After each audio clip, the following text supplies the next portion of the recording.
We would like to respectfully introduce the project, applying high technology, growing rare medicinal herbs associated with healthcare tourism. Currently, society is changing, real estate is frozen, gold prices are increasing. Investors in the project of combining high technology, medicinal herbs, and healthcare tourism. Associated with real estate, it is feasible and has a very high chance of success. In line with the orientation and has many incentives from the state. Especially Resolution Number 57 of the Politburo on Scientific and Technological Breakthroughs, Innovation and Digital Transformation.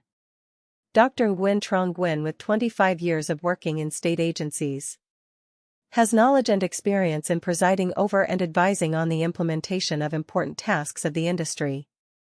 In particular, the project applies the results of medicinal plant research of the National Scientific Project on the gene source of Lan Kim Tuen. In addition, Dr. Nguyen has in hand a 100% standard gene source of Ngoc Linh ginseng, collected from the wild, planted and developed since 1995. Is an important basis for organizing and implementing the project. The project consists of three main components. Building a center for the production of high-tech tissue culture varieties. Developing a growing area for precious medicinal herbs such as Lan Kim Tuen and Sam Ngoc Linh associated with processing. And developing ecotourism and healthcare. First, let's look at the scientific information on the medicinal effects of Lan Kim Tuen on health. According to research results in the US and some Asian countries, Lan Kim Tuen has been noted to have many outstanding effects on health, such as improving lipid metabolism, fighting liver poisoning, chronic and acute hepatitis, treating high blood pressure, diabetes, nephritis, immunity against colon cancer, treating snake bites, insomnia. In addition, it also contains some saponins such as ginseng, which have health-enhancing effects. Therefore, in Taiwan, China, the orchid is known as the king of medicinal herbs. National Science and Technology Project Code NVQG 2016-07, led by Dr. Nguyen Trong Nguyen, implemented from 2016 to 2022. As a result, the gene source of the orchid species Formosanus was investigated and discovered. And this new species was announced for the flora of Vietnam. In order to develop the gene source of this rare medicinal plant, Dr. Nguyen Trong Nguyen and his colleagues have successfully researched the propagation process using tissue culture method.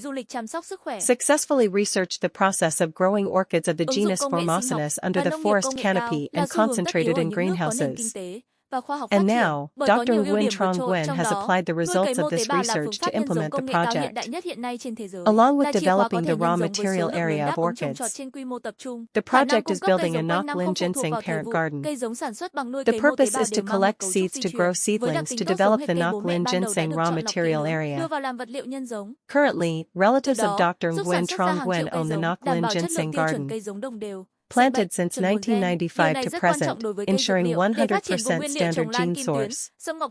Developing the Ngoc Linh ginseng growing area and the Kim Tuen orchid raw material area will open up a huge potential, creating breakthrough growth for the project.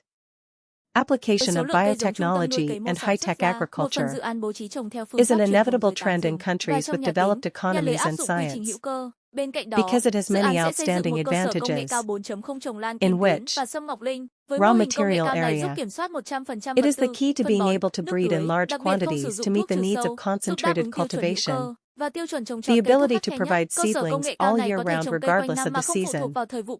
Seedlings produced by tissue culture all have a genetic structure with good characteristics identical to the original parent plants that have been carefully selected.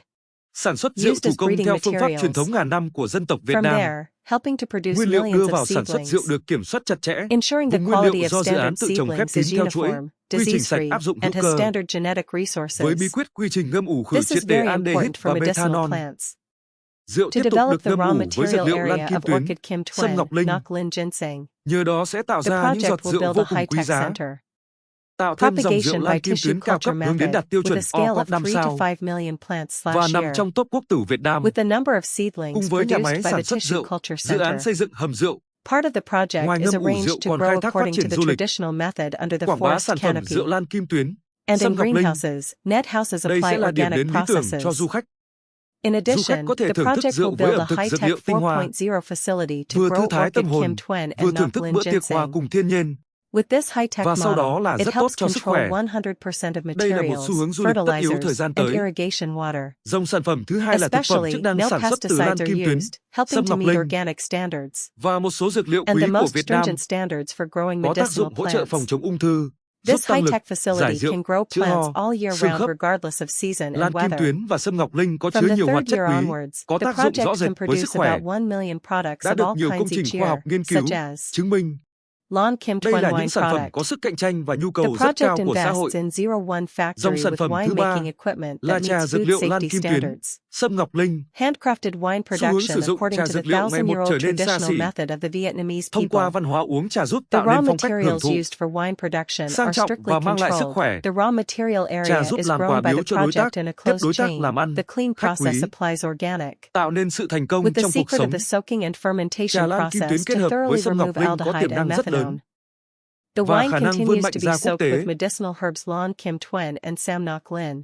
Du lịch sinh Thanks thái to thời gian that, qua ở it Việt will Nam create cũng như một số extremely nước Đông Nam valuable Á phát drops of triển mạnh. wine. Đó là nhờ có cảnh quan rừng Create núi cao another và sinh thái high-class nông nghiệp Lawn mang Kim lại khí Twin hậu mát wine mẻ line in the trong top ngành. 10 Tuy nhiên, theo Vietnamese tiến sĩ brand Nguyễn Trọng Quyền products. đánh giá, hầu hết các khu du Along with lịch the sinh wine thái hiện nay mới factory, khai thác the ưu đãi wine thiên cellar nhiên môi trường là construction chính, project. chưa có sản phẩm cốt lõi. In Chính vì addition vậy to mà các soaking khu du and lịch như aging Sapa, wine, it Tam also Đảo, Măng exploits Đen, tourism Đà Lạt, development. phần lớn giống nhau, chủ yếu Promote mùa hè Lawn đi Kim trốn nắng, Twin and chưa Sam thu hút Ngoc được Linh khách wine đến nhiều lần và products. lưu lại lâu hơn. Thực tế cho thấy, người nông dân miền núi không thể làm ra được chiếc điện This thoại will be an iPhone, ideal nhưng một củ destination sâm ngọc for linh người miền núi tourists. Kon Tum trồng.